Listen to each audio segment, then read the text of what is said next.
Bonjour à tous et bienvenue sur Veto Inside en direct d'AVAC le Congrès Marseille édition 2025. On va parler comportement avec des conseils pratiques pour vous Veto mais aussi ASV avec ma consoeur Sylvia Masson, spécialiste en comportement dans l'Isère. Bonjour Sylvia. Bonjour Valérie. Bon Sylvia, on voit souvent des propriétaires demander des conseils pour leur chien qui aboie dans le jardin, qui aboie beaucoup même. À partir de quand peut-on dire que c'est un problème comportemental ? Alors c'est une question pas simple Valérie, parce qu'effectivement c'est une demande fréquente, mais quand on te dit est-ce que l'aboiement de mon chien est normal, c'est comme quand on te pose des questions sur un vomissement qui peut être isolé, anodin, ou qui peut être en fait extrêmement grave et urgent. Donc l'aboiement, qu'est-ce qui va nous faire dire que c'est normal ou pas ? C'est un comportement normal du chien, on va dire de base. Tous les chiens peuvent aboyer, bien entendu, mais on va s'intéresser à la fréquence, l'intensité, le contexte dans lequel c'est produit. Et un comportement normal, finalement, ça c'est une définition qui peut être adaptée à tous les comportements. C'est un comportement qui va être adapté à la situation. Quand tu dis bonjour à quelqu'un, si tu dis bonjour madame, bonjour monsieur, c'est adapté. Si tu dis 8 fois bonjour de suite ou si tu répètes 20 fois ta phrase d'introduction, c'est inadapté. Et donc, c'est ce qu'on va essayer de mesurer en observant ce que fait le chien. Mais alors, quelles sont les principales causes possibles des problématiques d'aboiement ? C'est tout le problème, c'est qu'il y en a beaucoup. On peut avoir un chien qui aboie de façon pertinente. Tiens, j'ai vu quelqu'un passer devant la clôture, je vous le signale parce que je joue mon rôle d'alerte dans cette maison et je fais 3 ouf et puis je passe à autre chose. On peut avoir un chien qui a peur des humains, qui du coup, dès qu'un humain passe devant chez lui, va faire un aboiement pour alerter sur j'ai très peur, il se passe quelque chose de dangereux en dehors, près de chez moi. Qui est un chien qui est en colère, qui dit je suis pas content que les gens passent devant chez moi, un chien qui est excité, qui se dit chouette, peut-être des gens qui pourraient venir me dire bonjour. Et ces émotions-là, c'est ce qu'on va essayer de qualifier pour mieux comprendre pourquoi il le fait. Donc effectivement, les causes sont variées, multiples, et ce qui fait que c'est pour ça que c'est très difficile comme question au comptoir de dire votre chien aboie, voilà la solution, 1, 2, 3, ça résout tous les problèmes. Donc, Et qu'est-ce que tu peux faire concrètement pour conseiller aux propriétaires quand ils viennent à la clinique et que leur chien ils considèrent qu'il aboie beaucoup ? Est-ce qu'il y a des choses que tu aimerais partager en bonne pratique entre guillemets ? Exactement. Alors moi je pense que l'idée c'est de partir du principe qu'on a affaire, puisqu'on voit pas l'animal, que c'est une discussion fortuite entre deux, de partir du principe que le comportement est en fait normal, que simplement ce chien on lui a peut-être jamais appris à ne pas trop le faire ou signifier qu'on souhaitait pas qu'il le fasse trop. Et donc on va utiliser une méthode que je décris tout le temps de la même manière, c'est pour diminuer la probabilité du comportement. On va d'abord réfléchir, est-ce que ce comportement pourrait s'éteindre naturellement ? Est-ce que si je fais rien et que je n'agis pas, il va diminuer ? Dans le cas de l'aboiement, c'est sûr que ce ne sera pas le cas, puisque le chien, quand il aboie sur le facteur ou quelqu'un qui passe, il voit la personne partir. Et c'est évident que de son point de vue, il peut se dire tiens, c'est parce que je lui ai dit que c'était chez moi qu'il a passé sa route. Donc ça fonctionnera pas. Donc du coup, on va se dire est-ce que punition négative, c'est enlever le stimulus qui fait aboyer le chien. Donc ça, on peut pas le faire directement si on n'est pas présent chez soi et qu'on laisse le chien dans le jardin. Par contre, on peut trouver des astuces. La première, c'est de reculer, en fait, de faire comme une barrière ou de mettre un brise-vue, de faire que le stimulus il va être en fait plus éloigné pour le chien. On peut conseiller aux gens de diviser leur espace en deux et de mettre le chien à l'arrière du jardin par exemple, et dans ce cas-là il aura moins accès à ce qui passe juste devant et ça va peut-être suffire à réduire suffisamment l'aboiement.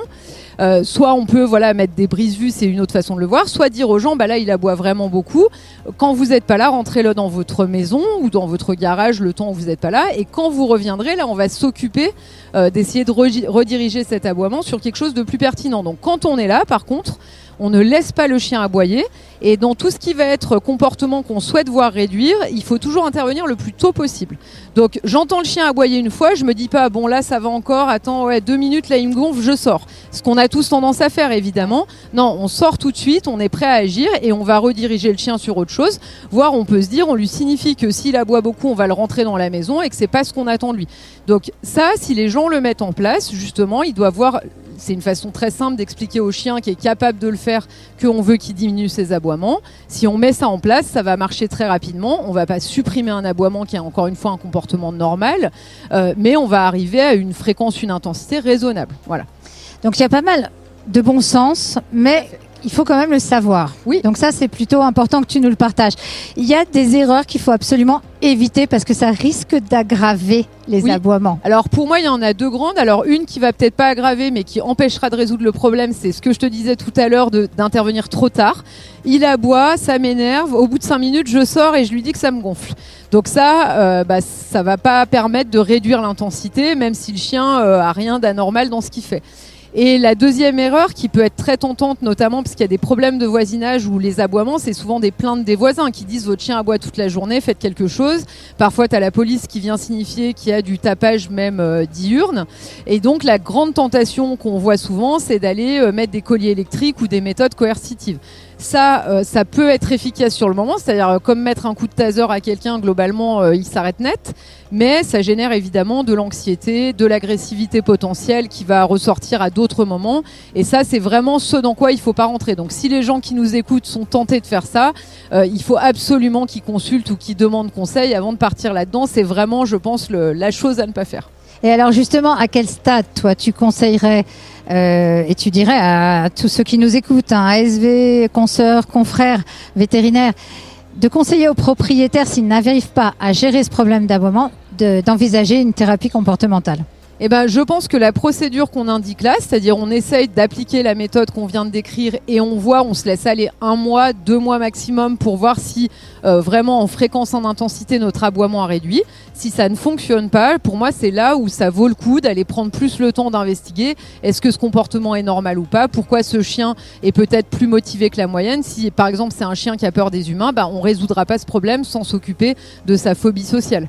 Donc, voilà. Si on applique ça, que ça ne marche pas, c'est la bonne indication pour aller consulter un vétérinaire comportementaliste. Bon, merci. Et c'était pas une thérapie que je conseillais, c'était la consultation comportementale déjà dans un premier temps.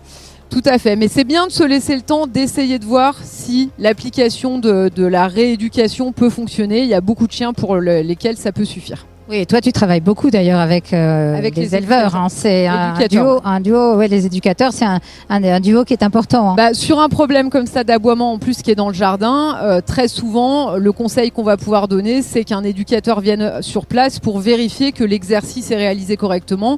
Il va peut-être se rendre compte qu'il y a des écoles à côté, qu'il y a du passage énorme devant le portail, qui va expliquer pourquoi le chien aboie beaucoup.